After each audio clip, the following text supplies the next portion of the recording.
സംസ്ഥാന ചലച്ചിത്ര അക്കാദമി ചെയർമാനായി ഇരുന്നുകൊണ്ട് അദ്ദേഹം ഒരിക്കലും ഇത്തരത്തിലുള്ളൊരു വാക്കുപോലും പറയാൻ പാടില്ല. ഇന്ന് വരെ നിങ്ങൾ ആരെങ്കിലും ടെലിവിഷൻ പരമ്പരകൾ കണ്ടിട്ട് കൊന്ന ചരിത്രം നിങ്ങൾ കണ്ടിട്ടുണ്ടോ? സീരിയൽ കണ്ട് ആരാണ് മോഷ്ടിച്ചതും കൊലപാതകം നടത്തിയതും ആക്രമണം നടത്തിയതും എന്നുള്ളത് എനിക്ക് വ്യക്തിപരമായിട്ട് അറിയില്ല. ഏത് സീരിയൽ ഇത്രയും എൻഡോസൾഫാനെ പോലെ ജനങ്ങളെ മോശമായ രീതിയിലേക്ക് വഴി നയിച്ചു എന്ന് അദ്ദേഹം ആദ്യം പറയണം. ഏറ്റവും ഉയർത്തി കാണുന്നത് കൊച്ചു കുഞ്ഞുങ്ങളെ വഴിതെറ്റിക്കുന്നത്. ഈ കൊച്ചു കുഞ്ഞുങ്ങൾ എവിടെയാണ് നിങ്ങൾ ഈ സീരിയൽ കാണുന്നതെന്ന് എനിക്കറിയില്ല. പിന്നെ ഇദ്ദേഹം പറയുന്നത് പോലെ ഒരു സെൻസറിങ് ഒരിക്കലും പ്രാക്ടിക്കൽ അല്ല. 40ഓളം സീരിയലുകൾ ഇവിടെ പൊയ്ക്കൊണ്ടിരിക്കുകയാണ്. അദ്ദേഹം എന്തുകൊണ്ട് അധികാര പദവിയിൽ ഇരുന്നു കൊണ്ട് ഇതിന് ക്രമീകരണങ്ങൾ നടത്തിയില്ല? സെൻസറിങ് ആണോ ഇതിന്റെ അവസാനത്തെ വാക്ക്? ഈ പറയുന്ന ഭാഷ പ്രശ്നമാണെങ്കിൽ ഒരു നിയമം പാസാക്കിയ പോരെ? ഇങ്ങനെ ചിത്രീകരിച്ചാൽ അതിനൊരു പണിഷ്മെന്റ് ഉണ്ടാകും എന്ന് പറയാൻ ചാനലുകളോട് പറയാനുള്ള ധൈര്യം കാണിക്കൂ. ഇത്രയും നാൾ ഈ ഭക്ഷണം കഴിച്ച് ജീവിച്ച ഞാൻ ഉൾപ്പെടെയുള്ള തൊഴിലാളികളെ അധിക്ഷേപിക്കുന്നത് പോലെയാണ് തോന്നിയത്. ഞങ്ങളൊക്കെ അപ്പോ എൻഡോസൾഫാൻ വിതച്ച് സമൂഹത്തിനെ നശിപ്പിക്കാൻ നടക്കുന്നവരാണോ? സിനിമാ മേഖലയിൽ ഉണ്ടാകുന്ന അല്ലെങ്കിൽ ഉണ്ടായിട്ട് കഴിഞ്ഞു എന്ന് പറയുന്ന ഈ പറയപ്പെടുന്ന ഒരു തരത്തിലുള്ള പ്രശ്നങ്ങളും സീരിയലുകളിൽ വന്നിട്ടില്ല. നമുക്ക് പരാതി കൃത്യമായി എഴുതി തരികയും എനിക്കിങ്ങനെ ഒരു പരാതി ഉണ്ട്, ഞാൻ ഇങ്ങനെ എനിക്ക് വളരെ മോശമായ ഒരു അനുഭവം ഉണ്ടായി, എനിക്ക് വേണ്ടി നിങ്ങൾ സംസാരിക്കണമെന്നൊരു പരാതി എഴുതി തന്നാൽ ആ നിമിഷം നമ്മൾ ആക്ഷൻ എടുക്കാറുണ്ട്. ഒരു പരാതികൾ യഥാർത്ഥ സീരിയൽ പ്രേക്ഷകർ സീരിയലിനെ കുറ്റം പറയാറില്ല. കാരണം അവർക്കറിയാം ചെറിയ ഈ ഒരു സംവിധാനത്തിൽ ചെറിയ രീതിയിൽ കഥ പറഞ്ഞ് ആളുകളെ രസിപ്പിക്കുന്ന ഒരു സമ്പ്രദായം മാത്രമാണിത്. ഈ സീരിയൽ കൊണ്ട് ഏതെങ്കിലും ഒരു മനുഷ്യൻ മരിച്ചിട്ടുണ്ടോ? ഏതെങ്കിലും ഒരു വീട്ടിൽ കൊള്ള നടന്നിട്ടുണ്ടോ? ഏതെങ്കിലും ഒരു പെൺകുട്ടി നശിച്ചു പോയിട്ടുണ്ടോ? അല്ലെങ്കിൽ ഒരു ഒരു ഒരു ആൺകുട്ടി നശിച്ചു പോയിട്ടുണ്ടോ? ഒരു കുടുംബം നശിപ്പിച്ചിട്ടുണ്ടോ? എനിക്കറിയില്ല. അങ്ങനെയാണെങ്കിൽ ബഹുമാനപ്പെട്ട ചലച്ചിത്ര അക്കാദമി ചെയർമാൻ സിനിമ നിരോധിക്കട്ടെ, അല്ലെങ്കിൽ വയലൻസ് ഉള്ള സിനിമകൾ നിരോധിക്കട്ടെ. വയലൻസ് ഉള്ള സിനിമകൾ വേണ്ട. സമൂഹത്തിന് ഏറ്റവും നല്ല മെസ്സേജ് കൊടുക്കാൻ പറ്റുന്ന തരത്തിലുള്ള ചിത്രങ്ങൾ മാത്രം ഇവിടെ നിർമ്മിക്കപ്പെടാൻ പറയൂ. ചേച്ചി, കഴിഞ്ഞ കുറച്ച് ദിവസങ്ങളായിട്ട് സീരിയലുമായിട്ട് ബന്ധപ്പെട്ട കുറച്ച് വിഷയങ്ങൾ ചർച്ച ചെയ്യുകയുണ്ടായിരുന്നു. ഒരാളെ നമ്മുടെ ചെയർമാൻ പറയുകയുണ്ടായ സീരിയൽ എൻഡോസൾഫാനിന്റെ അത്രയും തന്നെ പ്രശ്നം ഉണ്ടാക്കുന്ന ഒരു സംഭവമാണെന്നുള്ളത്. ഇതിനോട് പലതരത്തിലുള്ള പ്രതികരണങ്ങൾ ഉണ്ടായിരുന്നു. അപ്പോ എങ്ങനെയാണ് ഇന്നിപ്പോ സംഘടന ഒഫീഷ്യലായിട്ട് അതിനെ പുറത്തു വിടുകയുണ്ടായിരുന്നു, ആത്മസംഘടന. അപ്പൊ എങ്ങനെയാ ഇതിനെ നോക്കി കാണുന്നത് ശരിക്കും? സംഘടനാപരമായിട്ട് ഞാനും ആത്മ എന്ന സംഘടനയിൽ എക്സിക്യൂട്ടീവ് മെമ്പറായിട്ട് വർക്ക് ചെയ്യുന്ന ഒരാളാണ്. അതായത് സംഘടനയ്ക്ക് വേണ്ടിയിട്ട് വർക്ക് ചെയ്യാൻ വേണ്ടിയിട്ട് ഏർപ്പെടുത്തിയിരിക്കുന്ന ഒരാളിൽ പല പേരിൽ ഒരാളാണ് ഞാനും. അപ്പൊ അതിന്റെ ഉത്തരവാദിത്തപരമായിട്ട് ഞങ്ങളുടെ president K B Ganesh Kumar അദ്ദേഹം പറഞ്ഞതിനനുസരിച്ച് ഞങ്ങള് എല്ലാവരും കൂടി ചേർന്ന് ഒരു തുറന്ന കത്ത് കൃത്യമായിട്ട് ബഹുമാനപ്പെട്ട പ്രേംകുമാർ അവർക്ക് സമർപ്പിച്ചിട്ടുണ്ട്. അത് എല്ലാ മാധ്യമങ്ങൾക്കും അത് കൊടുത്തിട്ടുണ്ട്. ആ തുറന്ന കത്തിൽ ഞങ്ങൾക്ക് പറയാനുള്ളതെല്ലാം, അല്ലെങ്കിൽ ഞങ്ങളുടെ സംഘടനയ്ക്ക് ഞങ്ങളോടൊപ്പം ഞങ്ങൾ എല്ലാവരും തൊഴിലാളികളാണ്, ഞങ്ങൾക്ക് സംസാരിക്കാനുള്ളതെല്ലാം കൃത്യമായി അദ്ദേഹത്തിനോട് സംസാരിച്ചിട്ടുണ്ട്. എനിക്ക് വ്യക്തിപരമായിട്ട് പറയാനുള്ള ഒരു കാര്യം, സംസ്ഥാന ചലച്ചിത്ര അക്കാദമി ചെയർമാനായി ഇരുന്നുകൊണ്ട് അദ്ദേഹം ഒരിക്കലും ഇത്തരത്തിലുള്ളൊരു വാക്കുപോലും പറയാൻ പാടില്ല. കാരണം ഇതുമായി ബന്ധപ്പെട്ട മേഖലയിൽ ഉത്തരവാദിത്ത സ്ഥാനം വഹിക്കുന്ന അദ്ദേഹത്തിന് ഇത്രയും മോശമായ രീതിയിലുള്ള വാക്കുകൾ ഉപയോഗിക്കാനേ പാടില്ല. ഒരു ടെലിവിഷൻ ആവട്ടെ, സിനിമയാവട്ടെ, അല്ലെങ്കിൽ OTT പ്ലാറ്റ്ഫോമുകളാകട്ടെ, ജനങ്ങളെ എല്ലാവരും സ്വാധീനിക്കുമെന്നാണ് പറയുന്നത്. ഇന്ന് വരെ നിങ്ങൾ ആരെങ്കിലും ടെലിവിഷൻ പരമ്പരകൾ കണ്ടിട്ട് കൊന്ന ചരിത്രം നിങ്ങൾ കണ്ടിട്ടുണ്ടോ? ഇല്ലല്ലോ. സിനിമകൾ ഫോളോ ചെയ്ത് ചെറുപ്പക്കാരായ കുട്ടികൾ അല്ലെങ്കിൽ ലഹരി മരുന്നുകൾ ഉപയോഗിക്കുന്നു, അല്ലെങ്കിൽ ലഹരികളുടെ ഉപയോഗത്തിന്റെ കൂടുതൽ കൊണ്ട് അല്ലെങ്കിൽ പല സിനിമകളെ ഇൻഫ്ലുവൻസ് ചെയ്ത് കൊലപാതകം നടത്തി കണ്ടിട്ടുണ്ട്, മോഷണങ്ങൾ നടത്തി കണ്ടിട്ടുണ്ട്. സീരിയൽ കണ്ട് ആരാണ് മോഷ്ടിച്ചതും കൊലപാതകം നടത്തിയതും ആക്രമണം നടത്തിയതും എന്നുള്ളത് എനിക്ക് അറിയില്ല. ഇനി അദ്ദേഹത്തിന് ഇങ്ങനൊരു മാനസികാവസ്ഥ ഉണ്ടായിരുന്നെങ്കിൽ സീരിയലിനെ കുറിച്ചും സിനിമയെക്കുറിച്ചും ഇവിടെ നടക്കുന്ന എല്ലാ കലാരൂപങ്ങളെ കുറിച്ചും കൃത്യമായി ബോധവാനായ ഒരാളാണ് അദ്ദേഹം. കാരണം ഈ മേഖലകളിലെല്ലാം പ്രവർത്തിച്ച ഒരു വ്യക്തി കൂടെയാണ്. ഇത്രയും എൻഡോസൾഫാൻ എന്ന് പറയാനും മാത്രം മാരകമായ ഒരു കാര്യമായി ഇതിനെ അദ്ദേഹം വിമർശിക്കുമ്പോൾ ഇവിടെ നടക്കുന്ന കാര്യങ്ങളെ കുറിച്ച് അറിയാനും പഠിക്കാനും അദ്ദേഹം തയ്യാറാവണമായിരുന്നു. ഇവിടെ എന്ത് നടക്കുന്നു? അപ്പൊ ഇനി അഥവാ അദ്ദേഹത്തിന് എന്തെങ്കിലും അഭിപ്രായ വ്യത്യാസമുള്ള ഒരു കാര്യമാണ് സംഭവിച്ചതെങ്കിൽ അത് ഏത് സീരിയലുകൾ കാരണം സമൂഹത്തിൽ എൻഡോസൾഫാൻ പോലെ ഒരു വിഷം വിതച്ചു എന്ന് വ്യക്തമായി പറയാനുള്ള അദ്ദേഹം വളരെ ന്യൂട്രൽ ആയിട്ട് സംസാരിച്ചു. ഒരു ചില അല്ലെങ്കിൽ എല്ലാവരെയും വെറുപ്പിക്കാത്ത രീതിയിൽ, അങ്ങനെയല്ല. അഭിപ്രായം പറയുമ്പോൾ നമുക്ക് ചിലപ്പോൾ ചിലർക്ക് വിദ്വേഷം തോന്നിയേക്കാം, ചിലർക്ക് ഇഷ്ടം തോന്നിയേക്കാം, അതൊന്നും കാര്യമില്ല. പക്ഷെ വ്യക്തമായ രീതിയിൽ അഭിപ്രായം പറയാനും കൂടി അദ്ദേഹം തയ്യാറാകണം. ഏത് സീരിയൽ ഇത്രയും എൻഡോസൾഫാനെ പോലെ ജനങ്ങളെ മോശമായ രീതിയിലേക്ക് വഴി നയിച്ചു എന്ന് അദ്ദേഹം ആദ്യം പറയണം. 2, ഇവിടെ നടക്കുന്ന പ്രധാന അടിസ്ഥാനപരമായ പ്രശ്നങ്ങൾ എന്തൊക്കെയാണെന്ന് അദ്ദേഹം പഠിക്കണം. 40ഓളം സീരിയലുകൾ ഈ മേഖലയിൽ നടക്കുന്നുണ്ട്. അതിൽ എത്രയോ കുടുംബങ്ങൾ ഇതുകൊണ്ട് ഭക്ഷണം കഴിക്കുന്നുണ്ട്. ഭക്ഷണം കഴിക്കുന്നത് കൊണ്ടോ കുടുംബങ്ങൾ ജീവിക്കുന്നത് കൊണ്ടോ വിഷം വിതയ്ക്കണം എന്നല്ല നമ്മൾ പറയണത്. വിഷം നമ്മൾ എവിടെയാണ് വിതച്ചത്? ഇത് വളരെ ചുരുങ്ങിയ പൈസ കൊണ്ട് വളരെ കുറെ വീട്ടിലേക്ക് വിശ്രമത്തിലേക്ക് ഇരിക്കുന്ന വയസ്സായ ആൾക്കാർക്ക് വേണ്ടിയിട്ടുള്ള ഒരു എന്റർടൈൻമെന്റ് മേഖല മാത്രമാണ് ടെലിവിഷൻ എന്ന് പറയുന്നത്. ഈ ടെലിവിഷനിൽ സീരിയലുകൾ, പ്രത്യേകിച്ചും അതിന്റെ പ്രേക്ഷകര് വിശ്രമത്തിലേക്ക് പോയിക്കൊണ്ടിരിക്കുന്ന മനുഷ്യർക്ക് എന്റർടൈൻ ചെയ്യുന്ന ചുരുങ്ങിയ ചെലവിൽ ചെയ്യാൻ പറ്റുന്ന ഒരു, നിങ്ങൾ ചെറുപ്പക്കാർ സിനിമ OTT പ്ലാറ്റ്ഫോമുകളിൽ ഇപ്പൊ സിനിമ പൈസ കൊടുത്താണ് നിങ്ങൾ കാണുന്നത്, അല്ലെ? സിനിമ തിയേറ്ററിൽ പോയി നിങ്ങൾ പൈസ കൊടുത്താണ് കാണുന്നത്. ടെലിവിഷനിൽ ചെറിയ, അതായത് ആ ടെലിവിഷനെ പോലെ തന്നെ ആ അത്രയും ചെറിയ സ്ക്രീനിൽ ഉണ്ടാവുന്ന പ്രക്ഷേപണങ്ങളും അതിനനുസരിച്ച് തന്നെ ഒരുപാട് ബുദ്ധിമുട്ടുകളും സാങ്കേതിക പ്രശ്നങ്ങളും ഒക്കെ നിറഞ്ഞതാണ്. അതിനെക്കുറിച്ച് പഠിക്കുകയോ ഇന്ന് വരെ ഇവിടെ നടക്കുന്ന കാര്യങ്ങൾ എന്തൊക്കെയാണെന്ന് ഇടപെടുകയോ അതിനൊരു പരിഹാരം കണ്ടെത്തുകയോ ചെയ്യാത്ത ബഹുമാനപ്പെട്ട ചലച്ചിത്ര അക്കാദമി ചെയർമാൻ ഒരു വിഭാഗത്തിനെ എൻഡോസൾഫാൻ എന്ന് മുദ്രകുത്തി അങ്ങ് അവഗണിക്കുമ്പോൾ അദ്ദേഹം ഈ മേഖലയിൽ ഒട്ടും അഭിപ്രായം പറയാൻ പോലും യോഗ്യനല്ലെന്നേ ഞാൻ പറയുള്ളൂ വ്യക്തിപരമായിട്ട്. കാരണം ഇവിടെ ഇതെല്ലാം തീരുമാനിക്കുന്നത് ഇപ്പൊ ഒരു കഥ എങ്ങനെ പോകണം, സംഭാഷണം എങ്ങനെ ഉള്ളതാകണം, വസ്ത്രധാരണം എങ്ങനെ ഉള്ളതാവണം, എങ്ങനെ ഒരു കഥാപാത്രത്തിനെ ഒരു ആർട്ടിസ്റ്റ് അവതരിപ്പിക്കണം, അല്ലെങ്കിൽ അത് സംവിധായകനെ എങ്ങനെ അതിനെ ക്രമീകരിക്കണം എന്ന് തീരുമാനിക്കുന്നത് ഒരിക്കലും പ്രൊഡ്യൂസറോ ഡയറക്ടറോ അഭിനേതാക്കളോ അല്ല, ഇത് ചാനലുകളാണ് തീരുമാനിക്കുന്നത്. എന്തുകൊണ്ട് അദ്ദേഹം എങ്കിൽ ഇത്രയും ബുദ്ധിമുട്ടും സമൂഹത്തിനോട് ഇത്രയും സ്നേഹവും അല്ലെങ്കിൽ ഈ മേഖലയോട് ഇത്രയും അധിക്ഷേപവും പുള്ളിക്കുണ്ടെങ്കിൽ അദ്ദേഹം എന്തുകൊണ്ട് ചാനലുമായിട്ട് ഒരു തുറന്ന കത്തെഴുതുകയോ അല്ലെങ്കിൽ ചാനലുമായിട്ട് ഒരു ചർച്ച വയ്ക്കുകയോ സമൂഹത്തിനെ നമുക്ക് കൂടുതൽ പ്രൊട്ടക്ട് ചെയ്യാൻ വേണ്ടി, എൻഡോസൾഫാൻ വിതയ്ക്കാതിരിക്കാൻ വേണ്ടി അദ്ദേഹം എന്തുകൊണ്ട് ചാനലുകളെ വിളിച്ചുകൂട്ടി ഒരു മീറ്റിംഗ് നടത്തി അതിന് വേണ്ടുന്ന ക്രമീകരണങ്ങൾ ചെയ്തില്ല? അദ്ദേഹത്തിന് അതിന് പവറുണ്ട്. അദ്ദേഹത്തിന് അതിന് അധികാര പദവിയിൽ ഇരിക്കുന്ന അദ്ദേഹത്തിന് അതിന് സാധിക്കും. സമൂഹത്തിൽ പുറമേ നിന്ന് സംസാരിക്കുന്ന എനിക്കോ നിങ്ങൾക്കോ അല്ലെങ്കിൽ കേട്ടിരിക്കുന്നവർക്കോ കണ്ടിരിക്കുന്നവരെക്കാൾ കൂടുതൽ ശക്തമായ ഒരു പൊസിഷനിൽ ഇരുന്നു കൊണ്ട് അദ്ദേഹം എന്തുകൊണ്ട് ഇത്രയും വില കുറഞ്ഞ രീതിയിൽ ഒരു പ്രസ്താവന നടത്തി എന്നുള്ളതിൽ എനിക്ക് അത്ഭുതം തോന്നുന്നുണ്ട്. ഇതുകൊണ്ട് 30ഓളം വർഷങ്ങളായി ഞാൻ ഈ ഫീൽഡിൽ ഇതേ ഭക്ഷണം കഴിച്ച് എന്നെയും എന്റെ കുടുംബത്തിനെയും പോറ്റുന്ന ഒരു വ്യക്തിയാണ്. ഞാനൊരു തൊഴിലാളിയാണ്, ഈ മേഖലയിൽ പ്രവർത്തിക്കുന്ന ഒരു തൊഴിലാളിയാണ്. എന്റെ തൊഴിലിനെ ഒരു സുപ്രഭാതത്തിൽ ഞാൻ മോശമെന്ന് പറയാൻ എനിക്കാവില്ല. ഞാനിത് എവിടെയെങ്കിലും ഒരു നിമിഷമെങ്കിലും ഞാൻ ഇതുകൊണ്ട് ഭക്ഷണം കഴിച്ച ഒരാളാണെങ്കിൽ, എപ്പോഴെങ്കിലും ഒരിക്കൽ പ്രവർത്തിച്ചിട്ടുള്ള ആളാണെങ്കിൽ പോലും ഇതിനെ നമുക്ക് തള്ളി പറയാൻ അങ്ങനെ സാധിക്കില്ല. ഇതൊരു തൊഴിൽ മേഖലയാണ്. അപ്പൊ എല്ലാ തൊഴിൽ മേഖലകളിലും എല്ലാ തരത്തിലുള്ള സൗകര്യക്കുറവുകൾ ഉണ്ടാവാം, പ്രശ്നങ്ങൾ ഉണ്ടാവാൻ. ഇതില് പഠിക്കാൻ തയ്യാറാവുകയെങ്കിൽ ഗവൺമെന്റിന്റെ ഭാഗത്ത് നിന്ന് ഈ കഴിഞ്ഞ കുറച്ച് നാളുകൾക്ക് മുൻപ് ഒരു ചെറിയ പഠന പദ്ധതികൾ വന്നിരുന്നു. അപ്പൊ ആ സമയത്ത് ഞങ്ങൾ എല്ലാവരും ഞങ്ങളുടെ മേഖലകളിൽ ഉണ്ടാകുന്ന ബുദ്ധിമുട്ടുകൾ, ഞങ്ങൾ എന്തൊക്കെ പ്രശ്നങ്ങൾ ഫേസ് ചെയ്യുന്നു, എന്തുകൊണ്ടാണ് അല്ലെങ്കിൽ ഇങ്ങനെ കുറച്ച് പ്രശ്നങ്ങൾ പുറത്തേക്ക് വരുന്നത്, നിലവാരക്കുറവുകൾ, അല്ലെങ്കിൽ ഈ പറയുന്ന പോലെ ഇദ്ദേഹം പറഞ്ഞ ഭാഷ എനിക്ക് പറയാൻ തന്നെ വിഷമമുണ്ട്. ഞാൻ അതുകൊണ്ട് ജീവിക്കുന്ന ഒരാളായതുകൊണ്ട് എനിക്ക് പറയാൻ തന്നെ വിഷമമുണ്ട്. അപ്പോൾ അത്തരത്തിലുള്ള സമൂഹത്തിലെ എല്ലാ മനുഷ്യർക്കും ഇഷ്ടപ്പെടത്തില്ല എല്ലാ കാര്യങ്ങളും. ഒരു ചില പേർക്കെങ്കിലേ ഇഷ്ടപ്പെടുള്ളൂ, ഒരു ചില പേർക്ക് ഇഷ്ടപ്പെടില്ല. എങ്കിൽ പോലും അതിൽ എന്തെങ്കിലും കുറവുകൾ ഉണ്ടെങ്കിൽ പരിഹരിക്കേണ്ടത് എന്തൊക്കെയാണെന്ന് ഗവൺമെന്റിന്റെ ഒരു ചെറിയ മീറ്റിംഗ് വന്നപ്പോൾ സംഘടനാപരമായി ഞാൻ ഉൾപ്പെടെ കുറച്ചധികം ആൾക്കാർ അവിടെ പോവുകയും കൃത്യമായി ഞങ്ങൾ ഞങ്ങളുടെ പോയിന്റുകൾ പറയുകയും അവരത് രേഖപ്പെടുത്തുകയും ചെയ്തിട്ടുണ്ട്. അപ്പൊ അത്തരത്തിലുള്ള ഒരു മീറ്റിംഗുകൾ സംഘടിപ്പിക്കുകയോ അല്ലെങ്കിൽ ചാനലുകളുമായിട്ട് സംസാരിക്കുകയോ, ഇത്രയും ബുദ്ധിമുട്ട് സമൂഹത്തിന് സീരിയൽ ഉണ്ടാക്കുന്നുണ്ടെങ്കിൽ അതിനൊരു സൊല്യൂഷൻ ഉണ്ടാക്കുകയാണ് വേണ്ടത്. അല്ലാതെ നമുക്ക് അധികാരം കിട്ടുമ്പോൾ നമ്മൾ എന്തെങ്കിലും ഒക്കെ പറയുക എന്നുള്ളതല്ല. പ്രശ്നങ്ങളുണ്ടെങ്കിൽ അതിനെക്കുറിച്ച് പഠിക്കണം, അതിന് സൊല്യൂഷൻ ഉണ്ടാക്കണം. അതിനാണല്ലോ ഈ അധികാര പദവിയിൽ ഓരോരുത്തരെയും നമ്മള് ജനങ്ങൾ അങ്ങോട്ട് കയറ്റിയിരുത്തുന്നത്, അല്ലേ? അങ്ങനെയല്ലേ?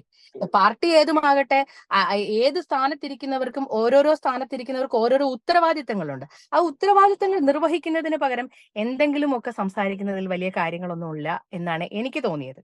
രണ്ടാമത്, എൻഡോസൾഫാൻ എന്ന് പറയുമ്പോൾ അദ്ദേഹം മനസ്സിലാക്കേണ്ടത് ഇത് എന്താണ് എൻഡോസൾഫാൻ എന്ന് പറയുന്നത്? സീരിയലുകളിൽ അമ്മായിയമ്മയും മരുമകളും പോര് നടത്തുന്നതോ അല്ലെങ്കിൽ കുഞ്ഞുങ്ങളുമായിട്ടുള്ള പ്രശ്നങ്ങളോ? ഏറ്റവും ഉയർത്തി കാണുന്നത് കൊച്ചു കുഞ്ഞുങ്ങളെ വഴിതെറ്റിക്കുന്നത്. ഈ കൊച്ചു കുഞ്ഞുങ്ങൾ എവിടെയാണ് നിങ്ങൾ ഈ സീരിയൽ കാണുന്നതെന്ന് എനിക്കറിയില്ല. ഇനി അഥവാ എന്തെങ്കിലും പ്രാഥമിക ബുദ്ധിമുട്ടുകൾ ഇതിനെ സംബന്ധിച്ചുണ്ടെങ്കിൽ കുഞ്ഞുങ്ങളെ അഭിനയിപ്പിക്കാതിരിക്കുക, അല്ലെങ്കിൽ കുഞ്ഞുങ്ങളുമായിട്ട് വരുന്ന രീതിയിലുള്ള ചിത്രീകരണങ്ങൾ നിങ്ങൾ ചിത്രീകരിക്കാതിരിക്കുക എന്നൊരു നിയമം കൊണ്ടുവരികയാണ് വേണ്ടത്, അല്ലെ? അത്തരത്തിലുള്ള കഥകൾ നിങ്ങൾ പ്രക്ഷേപണം ചെയ്യാൻ പാടില്ല എന്ന് എങ്ങനെ പറയണം? ആരോട് പറയണം? ഇത് നിർമ്മിക്കുന്നവരോട് പറയണം. നിർമ്മിക്കുക എന്ന് പറഞ്ഞ പ്രൊഡ്യൂസേഴ്സ് അല്ല, ചാനലുകളാണല്ലോ ഈ സീരിയലുകൾ എല്ലാം തന്നെ പ്രക്ഷേപണം ചെയ്യുന്നത്, അല്ലെ?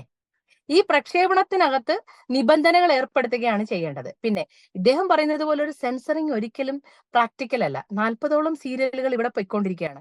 ഈ 40ഓളം സീരിയലുകളിൽ പിന്നെ പറഞ്ഞു ഒരു ചാനലിൽ 2 സീരിയൽ മതിയെന്ന് മറ്റൊരു പ്രസ്താവന കേട്ടു. ഒരു ചാനലിൽ 2 സീരിയൽ പറയാൻ എളുപ്പമാണ്. ഈ 40ഓളം വരുന്ന സീരിയലുകളിൽ ജീവിക്കുന്ന എല്ലാ മനുഷ്യർക്കും ഒരു തൊഴിൽ കൊടുക്കാൻ ഈ ഗവൺമെന്റിന് സാധിക്കോ? അതിനുത്തരം തരട്ടെ. ഒരുപാട് പേര് ഇവിടെ പട്ടിണി കിടന്ന് മരിച്ചാൽ ആ കുടുംബങ്ങളൊക്കെ അങ്ങ് തീർന്നോട്ടെ എന്നാണോ? എല്ലാവരും ചെറിയ ചെറിയ ജോലിയിൽ ചെറിയ ചെറിയ ശമ്പളത്തിൽ കഷ്ടിച്ചാണ് ഇവിടെ ജീവിക്കുന്നത്.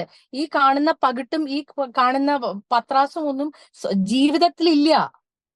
ഈ 40ഓളം സീരിയലുകളിൽ വർക്ക് ചെയ്യുന്ന പ്രൊഡ്യൂസർ മുതൽ ഇങ്ങേ അറ്റം ഏറ്റവും താഴെ ജോലി ചെയ്യുന്ന മനുഷ്യൻ വരെ ഫേസ് ചെയ്യുന്ന പ്രശ്നം ചെറുതല്ല. ഈ കാണുന്ന വർണ്ണപ്പകിട്ടുകൾ സ്വന്തം ജീവിതത്തിലേക്കില്ല. കാരണം പണ്ട് ഞങ്ങൾക്ക് 15 ദിവസത്തിൽ ഒരു 10 ദിവസത്തെ ജോലി കിട്ടുമായിരുന്നു. ഇപ്പൊ അത് 3 ദിവസത്തെ ജോലിയേ ഉള്ളൂ. ഒരു മാസം 3 ദിവസം ജോലി ചെയ്തത് കൊണ്ട് എങ്ങനെ ഒരാൾ ജീവിക്കും? ഒരു കുടുംബം ജീവിക്കും? അല്ലെങ്കിൽ 15 ദിവസം ചെറിയ ശമ്പളത്തിൽ ജീവിക്കുന്ന ഒരു മനുഷ്യന് അത് അങ്ങേ അറ്റം ഇങ്ങേ അറ്റം കൂട്ടിമുട്ടിക്കാൻ പാടുപെട്ടാ ജീവിച്ചുകൊണ്ടിരിക്കുന്നത്. അപ്പൊ ചോദിക്കും, നിങ്ങളുടെ ബുദ്ധിമുട്ടുകൾ ഞങ്ങൾ പ്രേക്ഷകർ സഹിക്കേണ്ട ആവശ്യമുണ്ടോ എന്ന് അദ്ദേഹത്തിനെ പോലുള്ള പ്രേംകുമാർ സാറിനെ പോലുള്ള ഒരാളിന് ചോദിക്കാം. അദ്ദേഹം എന്തുകൊണ്ട് അധികാര പദവിയിൽ ഇരുന്നു കൊണ്ട് ഇതിന് ക്രമീകരണങ്ങൾ നടത്തിയില്ല? സെൻസറിങ് ആണോ ഇതിന്റെ അവസാനത്തെ വാക്ക്? അല്ലെങ്കിൽ എൻഡോസൾഫാൻ എന്ന് വിളിച്ച് അധിക്ഷേപിക്കലാണോ ഇതിന്റെ പരിഹാരം?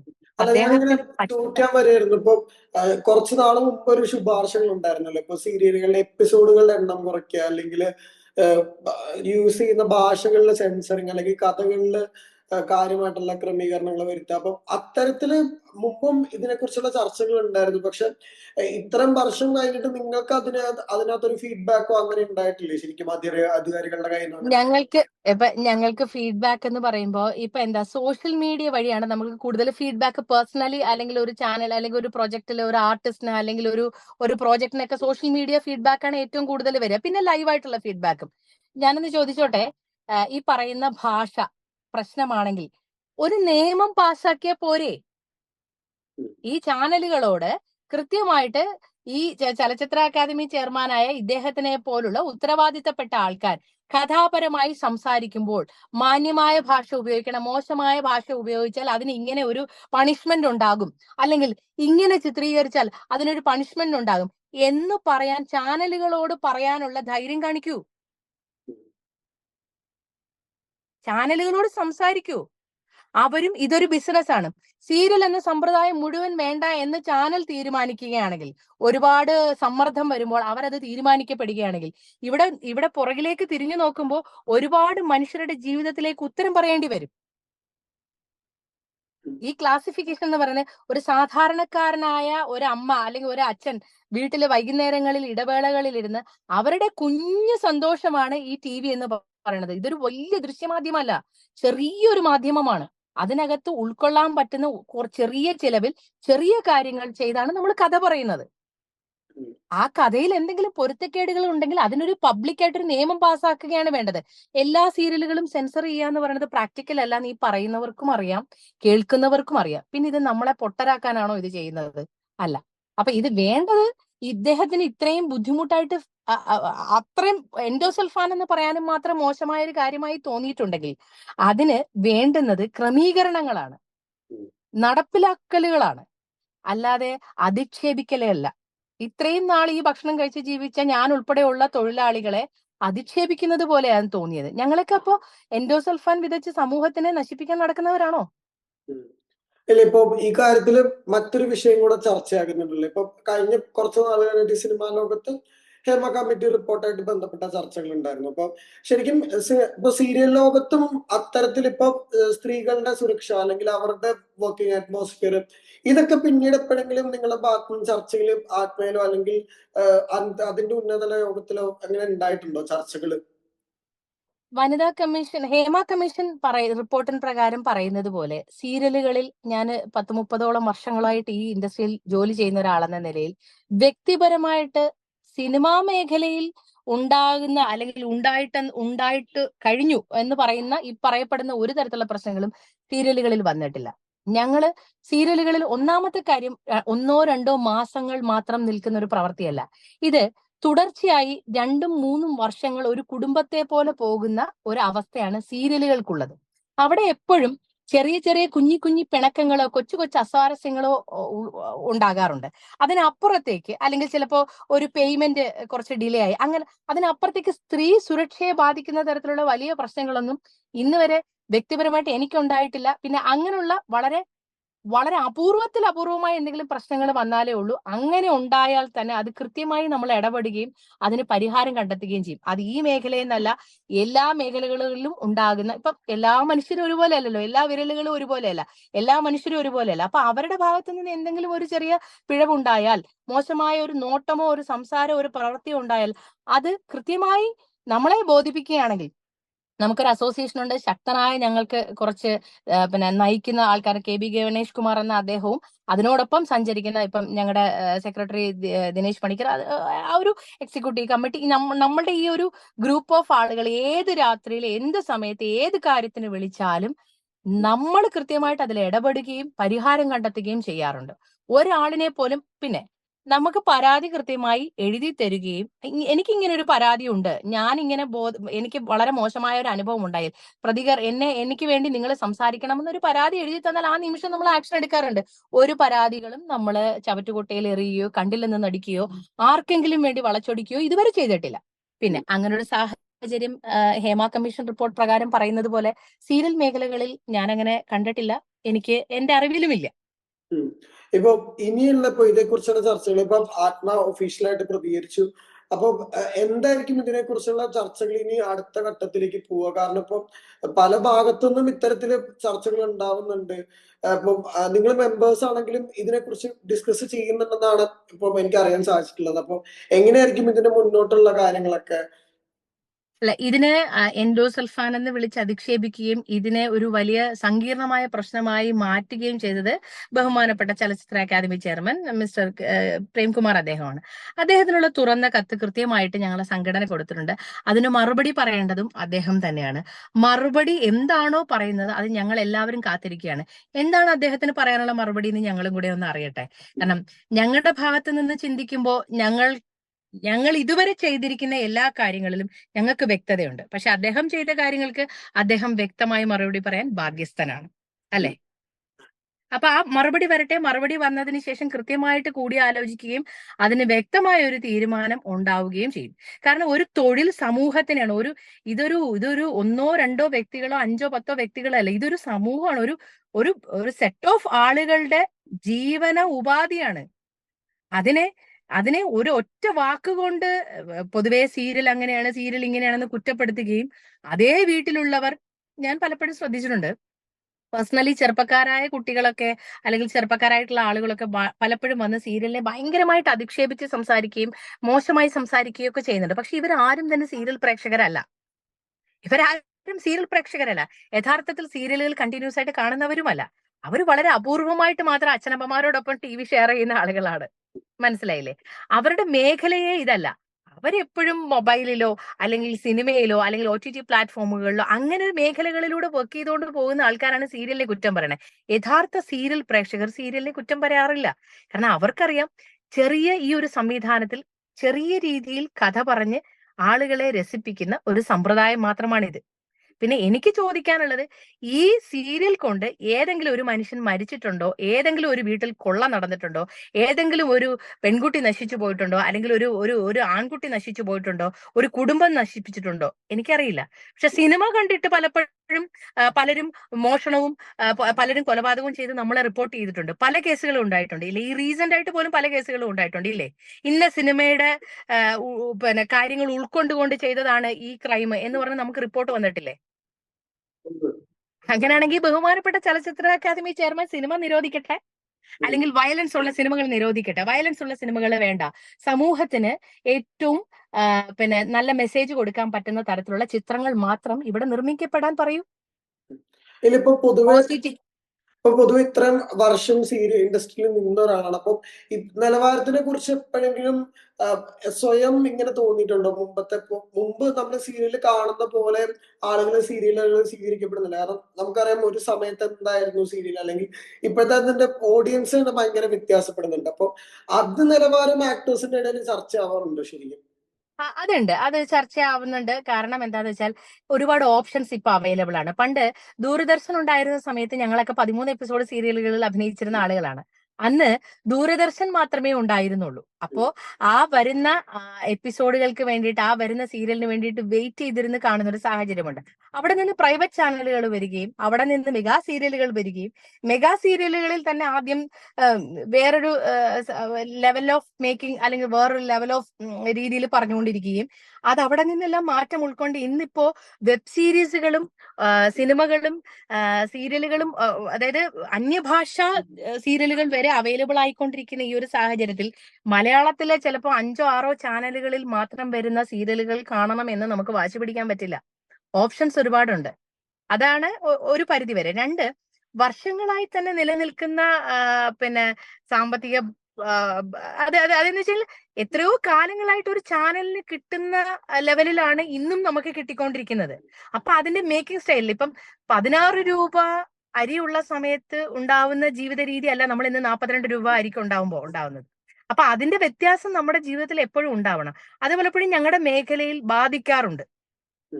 ഈ ഈ ഈ സാമ്പത്തികം കൂടാത്തതിൻ്റെതായ ചില പ്രശ്നങ്ങൾ നമ്മളെ മൊത്തത്തിൽ, അതായത് ഇതിന്റെ നിർമ്മാണത്തിൽ അല്ലെങ്കിൽ ഇതിന്റെ മേക്കിങ്ങിലൊക്കെ നമ്മൾ ബാധിക്കാറുണ്ട്. പക്ഷെ ചുരുങ്ങിയ സംവിധാനത്തിൽ പറ്റുന്ന രീതിയിൽ മാക്സിമം ക്വാളിറ്റിയിലാണ് ഇന്നും കാര്യങ്ങൾ പോയിക്കൊണ്ടിരിക്കുന്നത്.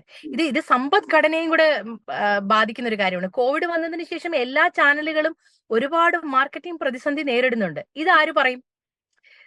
ചാനലുകൾ ഉണ്ടെങ്കിലല്ലേ ചാനലുകൾ സീരിയലുകൾ നിർമ്മിക്കാൻ സമ്മതിക്കുകയുള്ളൂ.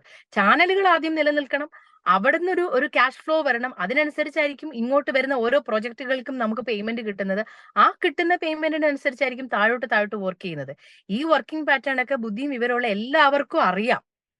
ഇത് ആരൊക്കെ എന്തൊക്കെ പറയുന്നു എന്നുള്ളതിലാണ്. വെറുതെ എന്തെങ്കിലുമൊക്കെ സംസാരിക്കുന്നതിൽ കാര്യമുണ്ടോ? ഈ സ്റ്റേറ്റ് അവാർഡൊക്കെ കഴിഞ്ഞ കുറച്ച് വർഷമായിട്ട് ഇപ്പൊ സീരിയലുകൾക്ക് ഇല്ലാത്തതും ഒക്കെ ഇതിന്റെ ഒരു ഭാഗമാണെന്ന് തോന്നിയിട്ടുണ്ടോ? ഈ പറഞ്ഞ പോലെ അവഗണന നേരിടുന്നു എനിക്ക് അത് തോന്നിയിട്ടുണ്ട്. കാരണം മികച്ച സീരിയലുകൾ ഇല്ല എന്നാണ് പറയുന്നത്. മികച്ച സീരിയലുകളൊക്കെ ഇവിടെ ഉണ്ട്.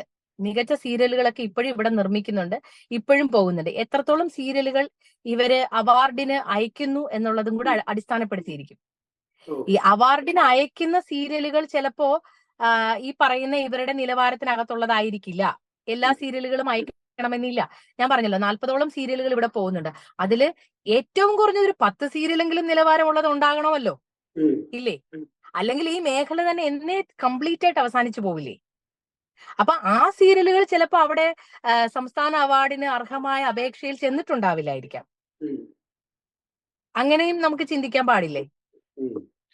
അപ്പോ ഈ പറഞ്ഞ പോലെ ചേച്ചി ഇത്രയും പ്രതികരണത്തിന് നന്ദി. അപ്പോ ഇത്രയും തിരക്കുകൾക്കിടയിലും പ്രതികരിക്കാൻ സാധിച്ചതിന് അപ്പോ താങ്ക് യു സോ മച്ച്.